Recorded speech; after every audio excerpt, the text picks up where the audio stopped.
The Bhakta's renunciation results from love. We see love everywhere in nature. Whatever in society is good and great and sublime is the working out of that love.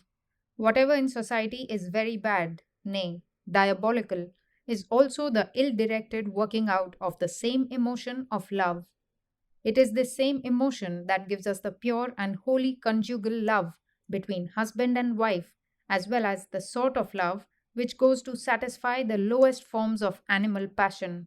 The emotion is the same, but its manifestation is different in different cases.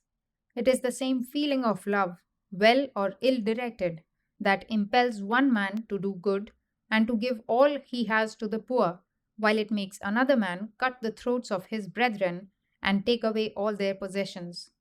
The former loves others as much as the latter loves himself. The direction of the love is bad in the case of the latter, but it is right and proper in the other case.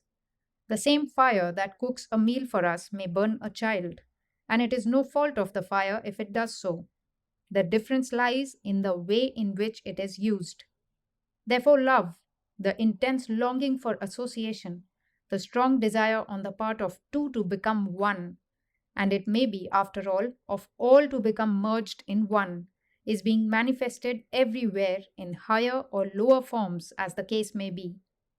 Bhakti Yoga is the science of higher love. It shows us how to direct it, it shows us how to control it, how to manage it, how to use it, how to give it a new aim, as it were, and from it obtain the highest and most glorious results, that is, how to make it lead us to spiritual blessedness.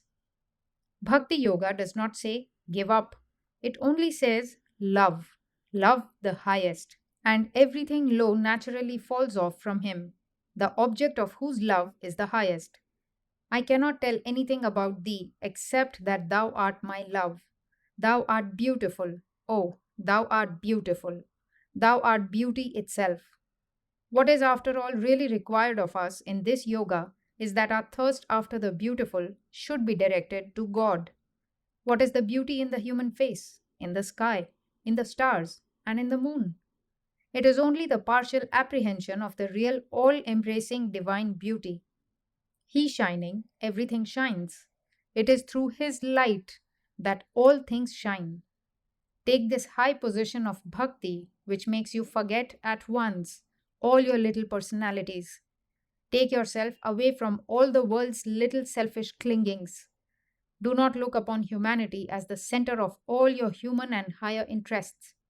Stand as a witness, as a student, and observe the phenomena of nature. Have the feeling of personal non attachment with regard to man, and see how this mighty feeling of love is working itself out in the world. Sometimes a little friction is produced, but that is only in the course of the struggle to attain the higher real love. Sometimes there is a little fight or a little fall, but it is all only by the way. Stand aside and freely let these frictions come. You feel the frictions only when you are in the current of the world, but when you are outside of it, simply as a witness and as a student, you will be able to see that there are millions and millions of channels in which God is manifesting Himself as love.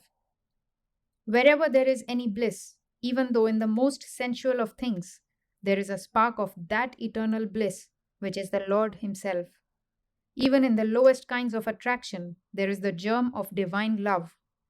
One of the names of the Lord in Sanskrit is Hari, and this means that He attracts all things to Himself. His is in fact the only attraction worthy of human hearts. Who can attract a soul really? Only He. Do you think dead matter can truly attract the soul? It never did and never will. When you see a man going after a beautiful face, do you think that it is the handful of arranged material molecules which really attracts the man? Not at all. Behind those material particles there must be and is the play of divine influence and divine love. The ignorant man does not know it, but yet, consciously or unconsciously, he is attracted by it and it alone. So even the lowest forms of attraction derive their power from God Himself. None, O beloved, ever loved the husband for the husband's sake. It is the Atman, the Lord who is within, for whose sake the husband is loved. Loving wives may know this or they may not. It is true all the same. None, O beloved, ever loved the wife for the wife's sake, but it is the self in the wife that is loved. Similarly, no one loves a child or anything else in the world except on account of Him who is within. The Lord is the great magnet, and we are all like iron filings. We are being constantly attracted by Him, and all of us are struggling to reach Him. All this struggling of ours in this world is surely not intended for selfish ends. Fools do not know what they are doing. The work of their life is, after all, to approach the great magnet.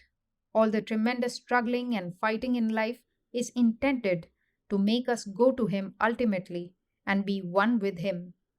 The Bhakti yogi, however, knows the meaning of life's struggles. He understands it. He has passed through a long series of these struggles and knows what they mean and earnestly desires to be free from the friction thereof.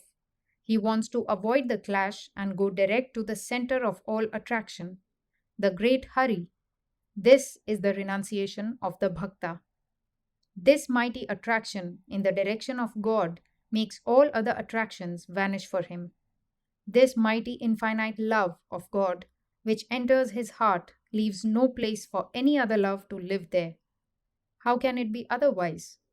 Bhakti fills his heart with the divine waters of the ocean of love, which is God Himself. There is no place there for little loves.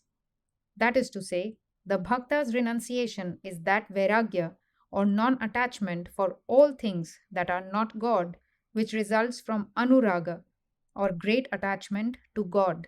This is the ideal preparation for the attainment of the supreme Bhakti. When this renunciation comes, the gate opens for the soul to pass through and reach the lofty regions of supreme devotion or Para-Bhakti.